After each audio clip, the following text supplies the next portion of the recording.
Olá, queridos, graça e paz do Senhor Jesus, bom dia. Aqui quem fala é o pastor Tião. Eu quero compartilhar uma palavra do Senhor ao seu coração nessa manhã. O texto é um texto conhecido, mas o Espírito Santo me incomodou a trazer ele mais uma vez para a sua vida nessa manhã. Olha só o que diz a palavra do Senhor. O texto que eu quero ler está lá no Gênesis capítulo 26, do versículo 1 até o 3. Olha só o que diz a palavra do Senhor. Houve fome naquela terra, como tinha acontecido no tempo de Abraão. E por essa causa, Isaque ele foi para Gerar, onde Abimeleque era o rei dos filisteus. O Senhor então apareceu a Isaque e disse: Isaque, não desça ao Egito. Procure, Isaque, estabelecer-se na terra que eu lhe indicar. Permaneça nessa terra, Isaque, mais um pouco, e eu estarei com você. Eu o abençoarei, porque a você, Isaque, e também a seus descendentes, eu darei todas essas terras e confirmarei o juramento que eu fiz ao seu pai, Abraão. O tempo que Isaque estava vivendo era um tempo difícil. O tempo que Isaque estava vivendo era um tempo de fome. A Bíblia diz que havia fome naquela terra. O tempo que Isaque estava vivendo era um tempo de escassez. Não havia provisão, não havia o sustento, não havia a provisão para eles. E o desespero, ele quer bater o coração de Isaque. Isaque decide então procurar fazer alguma coisa, porque o tempo era um tempo difícil, era um tempo de crise. Era um tempo que a perspectiva humana de Isaque era praticamente zero. Para Isaque não havia nenhuma perspectiva de mudança e de provisão do ambiente que eles estavam. Então ele decide sair e ir até Gerar, onde Abimeleque era rei dos filisteus. Isaque vai até esse lugar com o intuito de descer ao Egito.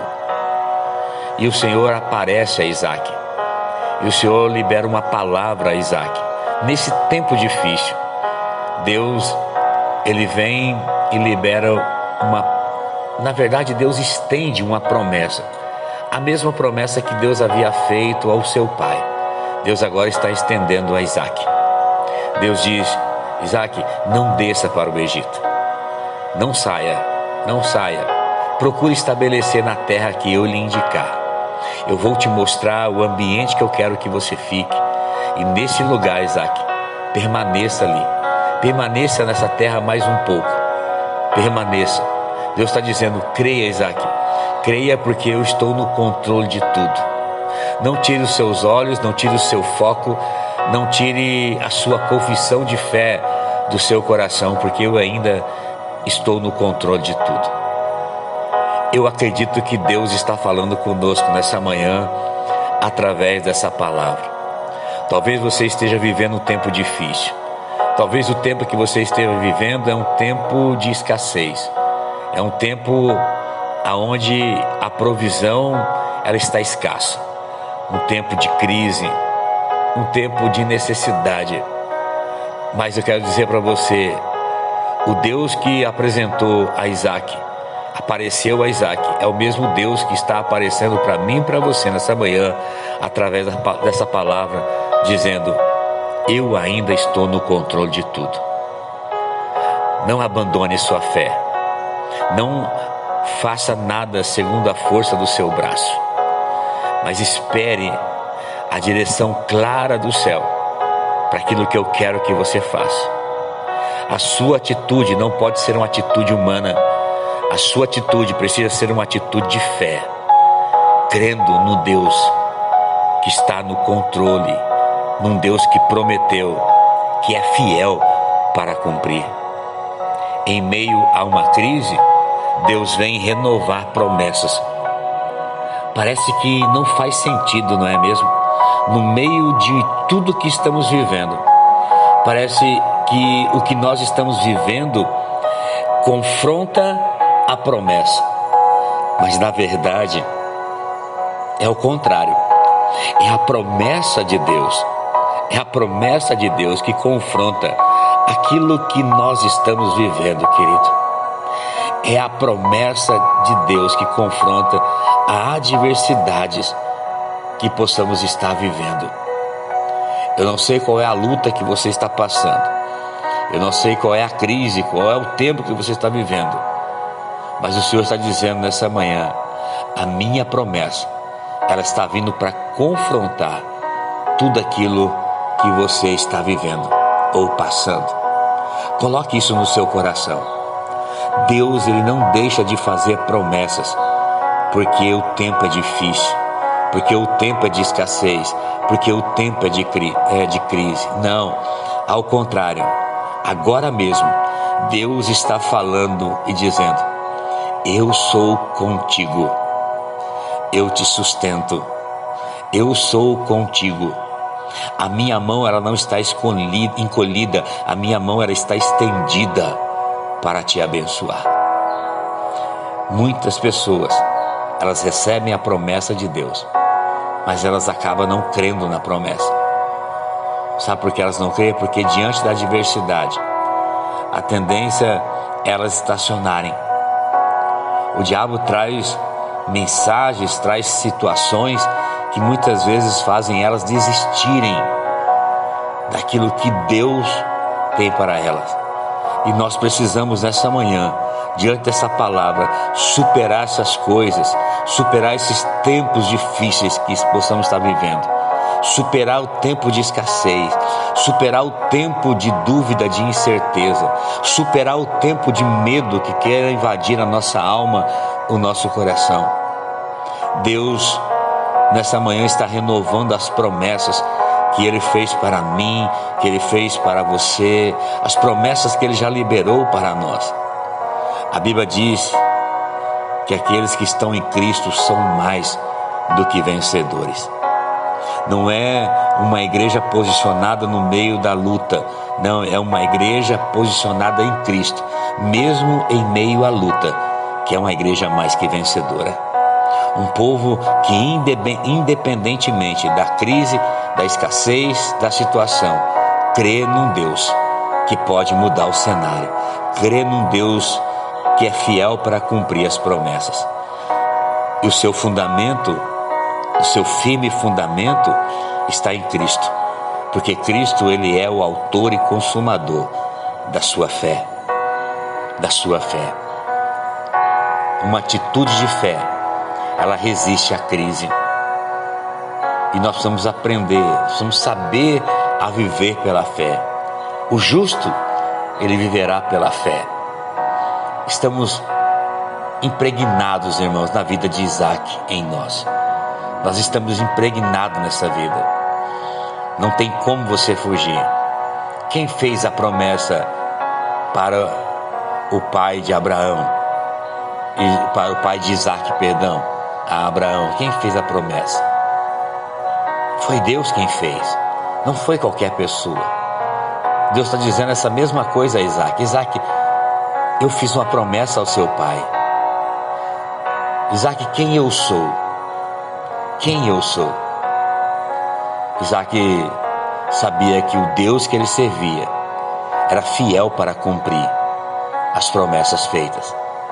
E Deus, quando Ele aparece, Ele está ratificando a promessa que Ele fez, dizendo: Isaac, nada fugiu do meu controle. Então não saia, não desça para o Egito, não saia, não mude o seu comportamento de fé, permaneça mais um pouco, porque eu te darei todas essas terras que eu fiz por juramento ao seu pai. Eu te abençoarei nessas terras. Eu te abençoarei nessa terra. Isaac sabia que Deus era fiel para cumprir. E a Bíblia diz no versículo 12 que naquela mesma terra Isaac, ele decidiu semear, mesmo no meio da escassez, mesmo não vendo, humanamente falando, Isaac decidiu semear naquela terra. Porque o segredo, irmãos, não está na terra. O segredo está na bênção de Deus. Está na palavra liberada do Senhor para a nossa vida. O segredo está na atitude de fé. A Bíblia diz que a bênção do Senhor é quem enriquece. Não é você trabalhar incansavelmente, você viver somente para o trabalho, fazer do trabalho uma vida escrava para poder adquirir riquezas. Não, o que você precisa é da bênção do Senhor. O que vai enriquecer o homem ou a mulher de Deus é a bênção do Senhor. Não é o muito trabalho. Isso não quer dizer que eu estou fazendo apologia a não trabalhar. Longe disso. O trabalho, a Bíblia diz que digno do trabalhador é o seu salário. O trabalho é algo digno, mas eu preciso entender que eu posso trabalhar sem a bênção de Deus. E quando eu trabalho sem a bênção de Deus, eu não enriqueço. Mas se eu trabalho debaixo da bênção de Deus, então a bênção do Senhor, ela me enriquece. E ela não acrescenta dores. Tem muitas pessoas bem-sucedidas vivendo dores, vivendo em meio a dores, a lutas, a angústias, a enfermidades, a preocupações, a incerteza, a um medo, a insegurança, a vazios no coração. Mas há muitas pessoas que estão debaixo da bênção de Deus, mesmo vivendo com pouco, sendo enriquecidos a cada dia, porque o Senhor tem guardado a sua vida. A bênção de Deus. Isaac entendeu: o que me enriquece é a bênção do Senhor. Então eu vou semear nessa terra. E ele semeou naquela terra. E no mesmo ano, deixa eu dizer algo para você, não foi no ano seguinte, foi no mesmo ano, ele colheu a 100 por 1. Existe uma provisão de Deus, existe um milagre do Senhor te esperando quando você decide permanecer em fé, quando a sua atitude decide ainda declarar a palavra mesmo em meio à circunstância. Ah, pastor, mas o meu cônjuge não mudou. Ah, pastor, mas o meu filho não muda. Continue declarando a palavra, crendo. Se Deus falou, Ele vai cumprir. Ah, pastor, mas as coisas estão difíceis, estou vivendo um tempo difícil. Continua crendo. Essa é a ordem de Deus essa manhã, continua crendo. A sua atitude de fé vai gerar o milagre, o sobrenatural de Deus para a sua vida. Amém, queridos? Você recebe essa palavra no seu coração? Que o Senhor te abençoe nessa manhã. Que o Senhor te guarde. Que o Senhor faça resplandecer o seu rosto sobre ti, tenha misericórdia de ti e te conceda a graça. Que o Senhor volte para ti o seu rosto e te dê muita, muita paz. Deus abençoe meu irmão, minha irmã, no nome bendito e poderoso de Jesus.